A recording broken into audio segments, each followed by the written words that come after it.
আপনি কি জানেন, একজন মুসলিম ঘরের মেয়েও ইহুদি মেয়ের সাথে হাসর-নাসর করতে পারে? যে ৭টি বৈশিষ্ট্য থাকলে ওই মেয়েকে আপনি বুঝে নিবেন যে ইহুদিদের সাথে হাসর-নাসর হবে। আল্লাহ তাআলা মাফ করুক আমাদেরকে এবং ওই ৭টি বৈশিষ্ট্য জানা যাক। ১. আন-নানা এর অর্থ হলো বেশি বেশি চাই। জিনিসপত্র অনেক আছে, তবুও অনেক চাই। স্বামীকে বলবে শুধু আমাকে দাও, নিজের মা বাবা ভাই বোন এদের জন্য কিছু দিও না।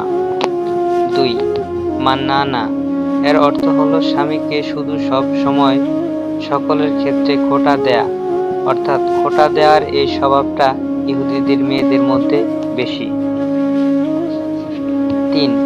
হান্নানা হান্নানা এর অর্থ হলো স্বামীর খেদমত না করা, উল্টো আরো স্বামীকে দিয়ে খেদমত করিয়ে নেয়া।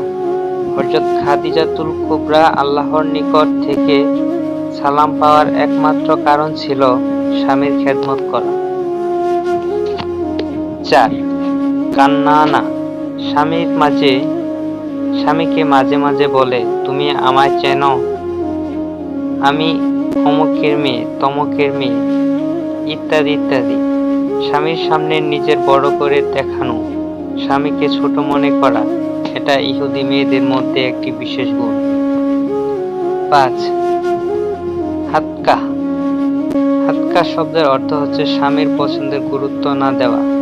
স্বামী যদি ২ টাকার জিনিস আপনাকে দেয়, তবু তা আপনার আলহামদুলিল্লাহ বলে গ্রহণ করতে হবে। পরে মন ভালো হলে আরেকটি জিনিস আবদার করে নিয়ে নিতে হবে। স্বামীর মনে দুঃখ দেওয়া যাবে না। ৬. সাদকাহ এর অর্থ হলো স্বামীকে হারাম ইনকাম করতে বাধ্য করা। স্বামীকে হালাল ইনকাম এবং আপনাকে সন্তুষ্ট থাকতে হবে। যদি আপনার কারণে আপনার স্বামী হারাম ইনকাম করে, তাহলে স্বামীর সাথে আপনাকেও জাহান্নামে যেতে হবে। ৭. বারকাহ অর্থ হচ্ছে স্বামীকে মাঝে মাঝে ধরে মারা, অর্থাৎ স্বামীর গায়ে হাত তোলা। এটা ইহুদি মেয়েদের স্বভাব।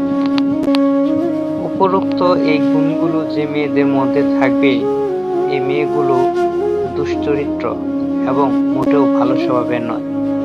তবে উক্ত বিষয়গুলো আমরা খেয়াল করব, যাতে এই বিষয়গুলো যে সকল মেয়েদের মধ্যে আছে, তারা এগুলো যাতে সংশোধন করে নেয়।